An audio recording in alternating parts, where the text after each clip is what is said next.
ನಾವು ಹೊರಗಡೆ ಗಾಡಿಲಿ ಬಜ್ಜಿ ಬೋಂಡಗಳನ್ನ ತಿಂತೀವಲ್ಲ, ಅದ್ರ ಜೊತೆಲಿ ಗ್ರೀನ್ ಕಲರ್ ಪುದೀನ ಚಟ್ನಿ ಕೊಡ್ತಾರೆ. ನಾನು ಯಾವಾಗ್ಲೂ ಅನ್ಕೋತಿದ್ದೆ ಈ ಚಟ್ನಿ ಯಾವ ರೀತಿ ಮಾಡ್ತಾರೆ ಅಂತ. ತುಂಬಾನೇ ಚೆನ್ನಾಗಿರುತ್ತೆ ಬಜ್ಜಿ ಜೊತೆ ತಿನ್ಲಿಕ್ಕೆ, ಸ್ಪೈಸಿ ಆಗಿ ಹಾಗೇನೆ ಟೇಸ್ಟಿ ಆಗಿರತ್ತೆ. ನಾನು ಇವತ್ತು ಅದೇ ಪುದೀನ ಚಟ್ನಿನ ನಿಮ್ ಜೊತೆಲಿ ಶೇರ್ ಮಾಡ್ತಾ ಇದ್ದೀನಿ. ನಿಮ್ ಮನೇಲೂ ಕೂಡ ಬಜ್ಜಿ ಬೋಂಡ ಮಾಡಿದಾಗ ಈ ಚಟ್ನಿನ ಟ್ರೈ ಮಾಡಿ, ಹೊರಗಡೆ ಹೋಗಿ ತಿನ್ನೋದನ್ನೇ ಬಿಡ್ತೀರಾ. ಪುದೀನ ಚಟ್ನಿಗೆ ಬೇಕಾಗಿರೋ ಇಂಗ್ರೀಡಿಯೆಂಟ್ಸ್ ಡಿಸ್ಕ್ರಿಪ್ಷನ್ ಬಾಕ್ಸ್ ಅಲ್ಲಿ ಇದೆ, ಚೆಕ್ ಮಾಡಿ. ಈಗ ಚಟ್ನಿ ಮಾಡೋಣ. ಒಂದ್ ಮಿಕ್ಸಿ ಜಾರಿಗೆ 1 ಕಪ್ ಆಗುವಷ್ಟು ಪುದೀನ ಎಲೆಗಳನ್ನ ಬಿಡಿಸಿ ಹಾಕೋಬೇಕು. ಅರ್ಧ ಕಪ್ ಕೊತ್ತಂಬರಿ ಸೊಪ್ಪು, ಹಾಗೆ ಖಾರಕ್ಕೆ ಗ್ರೀನ್ ಚಿಲ್ಲಿ.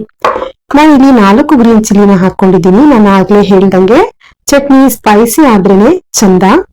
4 ಎಸಳು ಬೆಳ್ಳುಳ್ಳಿನ ಸಿಪ್ಪೆ ಬಿಡಿಸಿ ಹಾಕೊಳ್ಬೇಕು. ಹಾಗೇನೆ ರುಚಿಗೆ ಸಾಲ್ಟ್ ಅನ್ನ ಹಾಕೊಂಡು ಅರ್ಧ ಲೆಮನ್ ರಸನ ಹಾಕೊಳ್ಳಿ.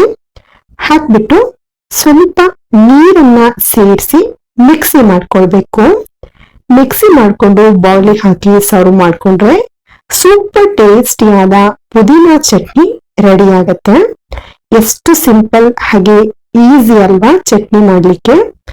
ವಿಡಿಯೋ ಇಷ್ಟ ಆದ್ರೆ ಲೈಕ್ ಮಾಡಿ, ಹಾಗೆ ನಿಮ್ಮ ಫ್ಯಾಮಿಲಿ ಮತ್ತೆ ಫ್ರೆಂಡ್ಸ್ ಜೊತೆಯಲ್ಲಿ ಶೇರ್ ಮಾಡಿ.